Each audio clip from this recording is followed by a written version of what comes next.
बहुत स्वागत करती हूँ आदरणीय नीलू मिश्रा दी का, अंतर्राष्ट्रीय एथलीट जो हम सबके बीच हैं। आपका बहुत बहुत आभार। बनती दुनिया सारी, हर पग को रोशन करने वाली वो शक्ति है नारी। बहुत बहुत आभार आपका कि आपने अपना गोल्डन टाइम हम सबको दिया, और क्षमा प्रार्थी हूँ कि आपको लेट हो रहा है। तो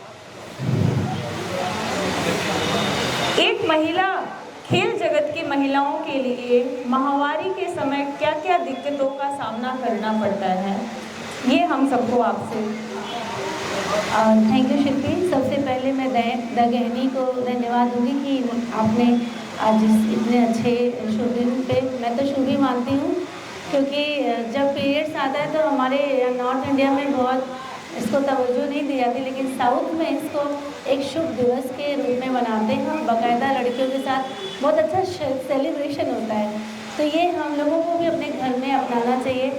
और बीइंग एथलीट, कहते हैं ना कि मंजिलें उन्हीं को मिलती हैं जिनके सपनों में जान होती है, पंखों से कुछ नहीं होता, हौसलों से उड़ान होती है। क्या ये मैंने 16 साल की एज से खेलना शुरू किया और मुझे आज तक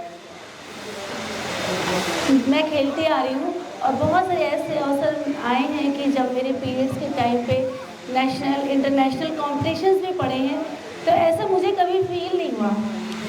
क्योंकि आजकल हम लोग सिर्फ जैसे पुरानी मान्यताएं थी, लोग राख का यूज़ करते थे, कपड़े का यूज़ करते थे, पेड़ों की पत्तियों को यूज़ करते थे। फिर धीरे धीरे आया सैनिटरी पैड आया, उसका नया फिर वर्जन आया, मेंस्ट्रुअल कप आया, फिर और चीज़ें हैं जो कि अभी तो जैसे हम लोग बच्चों को हगीज़ बनाते हैं, वैसे भी हम लोग के लिए उस तरह के पैड्स आ गए। तो कहीं से ऐसा नहीं लगता कि हमारा पीरियड हमारे काम में बाधा है। पीरियड के टाइम में मैंने देखा बहुत सारे ऐसे लेडीज़ को मैं जानती हूँ जो कि आर्मी में बॉर्डर में है, वो अपनी ड्यूटी कर रही हैं। महिला पायलट्स हैं जो कि अपनी ड्यूटी कर रही हैं। तो एज ए एथलीट तो मुझे कभी परेशानी नहीं, थोड़ा सा लगता है कि हाँ थकावट हो रही है या बॉडी में हरासमेंट है, तो उसके लिए मैं हमेशा अच्छी डाइट, लिक्विड डाइट मैंने ली। उसका एक तरीका होता है कि अपने बॉडी को जैसे मेडिटेशन के थ्रू कुछ एक्सरसाइजेज हैं जिसके थ्रू हम अपने क्रैम्प को भी कम कर सकते हैं, अपनी बॉडी फ्लेक्सिबिलिटीज़ को भी अच्छा मेंटेन कर सकते हैं। तो कभी दिक्कत नहीं आएगी। बस अपने आप को स्ट्रॉन्ग बनाना होगा, वो माइंडसेट पुराना निकालना होगा कि पीरियड के समय मुझे अलग रहना है या अलग कपड़े में रहना है, हमें कहीं जाना नहीं है। अब हर चीज़ संभव है, बस अपने आप को मैनेज करना आना चाहिए। बहुत बहुत धन्यवाद जी। समाज अवसर की समानता की बात करता है, लेकिन महिला जीवन में सिर्फ 26 दिन ही होते हैं। ये कितना असर डालता है हमारे समाज पे महिलाओं को? महिलाओं के अंदर वो गुण होते हैं, शायद पुरुष बहुत कोशिश करे तो वहाँ तक पहुँच पाएगा, क्योंकि जन्म होते ही उसको जिम्मेदारियाँ, एक तरह से बेटी है तो बेटी के रूप में हम लोग जब थोड़ी बड़ी होती तो जिम्मेदारी देना शुरू कर देते हैं। शायद लड़कों को वो नहीं देते हैं, तो वो शुरू से ही जो उसके गुण होते हैं वो अपने माँ बाप को भी खुश करती है, अपने भाई बहन को भी खुश करती है, अपने कैरियर को भी संतुष्ट करती है, अपने आप को बनाती है कि मैं उस लायक बनूं। शादी होती है तो ससुराल को भी खुश करती है, अपने बच्चों को खुश करती है, पति को खुश करती है, सास ससुर को।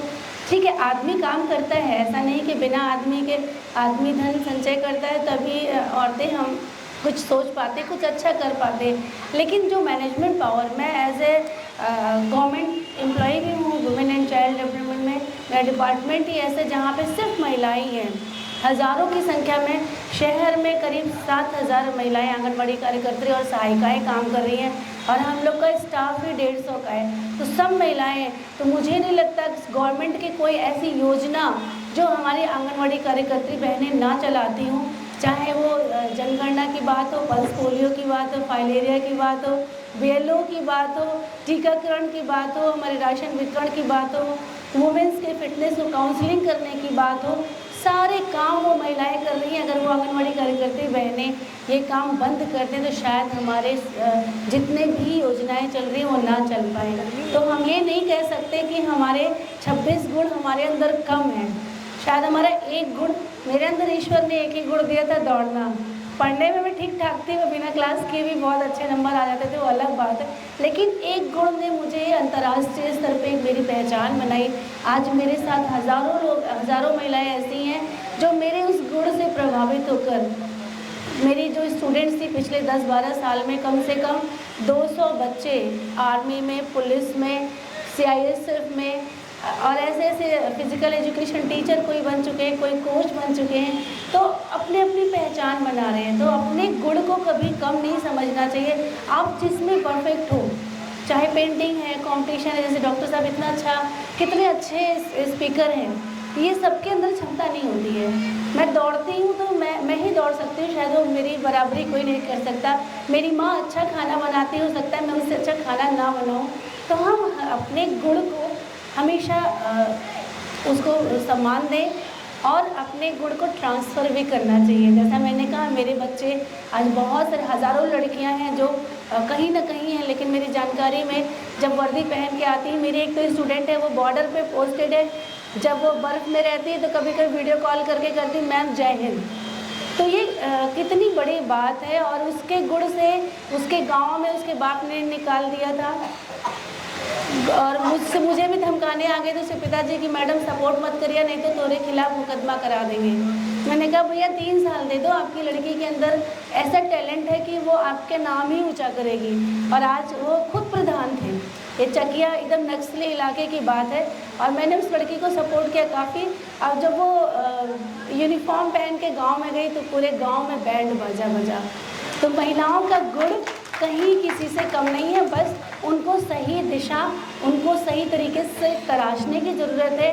जैसे शादी और बच्चा होने के बाद एक कॉन्सेप्ट था कि महिलाएं खेल नहीं सकती या कुछ ऐसा काम नहीं कर सकती, लेकिन शादी होने के बाद भी हमारे फैमिली की जिम्मेदारी है कि उनका जो टैलेंट है वो छुपना नहीं चाहिए। और जहाँ टैलेंट को दबाया जाता है तो उनका मन काम में भी नहीं लगेगा, डिप्रेशन में जाएंगी, बहुत सारी बीमारियाँ आ जाएंगी और वो अपने परिवार को उतना अच्छे से नहीं चला सकती है। अगर वो अपने गुण जो उसका टैलेंट है उसके साथ अगर फैमिली संभालेगी तो शायद फैमिली का रूप और अच्छा होगा। धन्यवाद।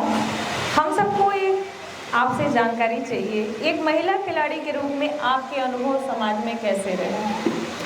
जाने तो बहुत दर्द है दर्द इन द सेंस, क्योंकि जब मैं छोटी थी तो बस्ती जैसे छोटे से डिस्ट्रिक्ट से थी।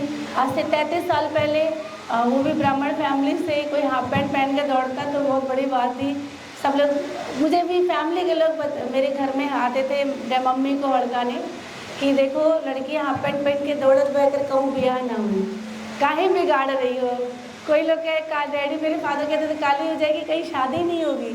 तो एक कॉन्सेप्ट दिमाग में इस तरह का था। फिर जब मैंने स्टेट में मेडल्स देना शुरू किया, मैं 5 साल लगातार स्टेट चैम्पियन थी, तो शाम को रेडियो में जो एक समाचार आता था बहुत 7:20 पे आता था, तो बहुत लोग सुनने लगे, पूरे मोहल्ले में तेज करके पूरे मोहल्ले सुनाया जाता था।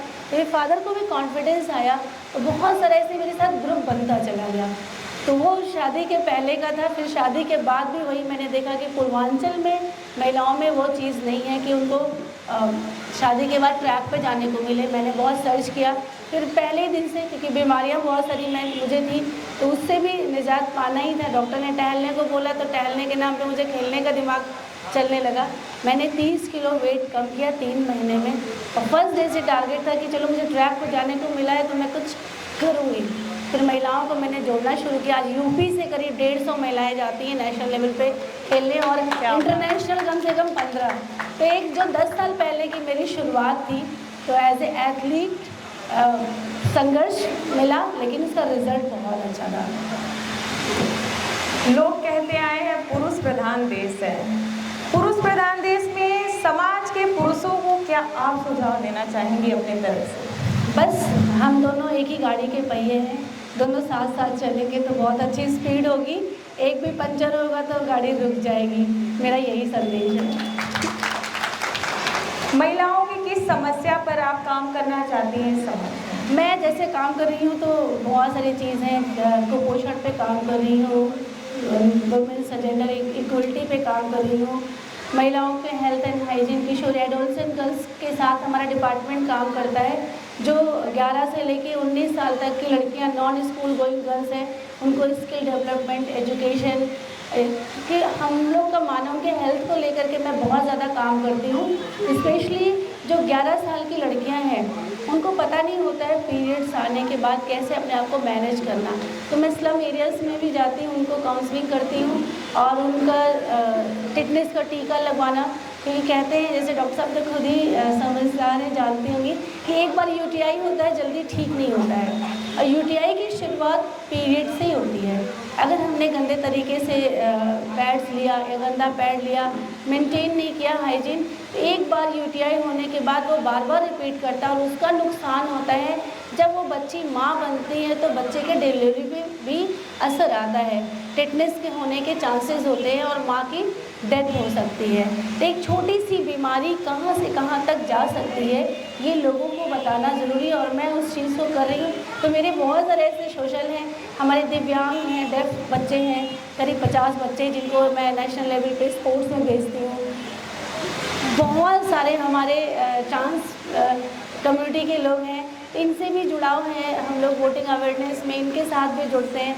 तो बहुत बड़ा मेरा दायरा है काम करने का और कोशिश करते हैं समाज में जो जहाँ पे भी कोई चीज़ें डाउन हो रही हैं उनको अपलिफ्ट करना। एक लास्ट सवाल है मेरा, किसी महिला और किशोरी बच्चियों के लिए खेल जगत में जाना कितना मुश्किल होता है एवं 45 के बाद क्या महिला खेल पाना कितना उनके लिए मुश्किल और सरल होता है, ये जानना है। सबसे पहले बच्चियों की बात है, अगर किसी बच्ची का खेलने में जाना हो तो सबसे अच्छा माध्यम होता है स्कूल। मैंने भी स्कूल से ही शुरुआत की। मेरे स्कूल में मुस्लिम स्कूल था, लेकिन वहाँ पे इतना अच्छा माहौल था, प्रिंसिपल ने हाफ पैंट वो शॉर्ट्स बनवा के रखे थे कि जिस बच्चे को खेलना है जाओ, इंटरवल में या जो ब्रेक का पीरियड होता है वहाँ खेलो। तो एक छोटी सी शुरुआत थी, हम स्कूल से शुरुआत करते हैं, फिर थोड़ा सा अच्छा करने लगते तो लगता है कि और आगे जाना है। तो हमारा खेल विभाग, उससे अच्छा कोई माध्यम नहीं है।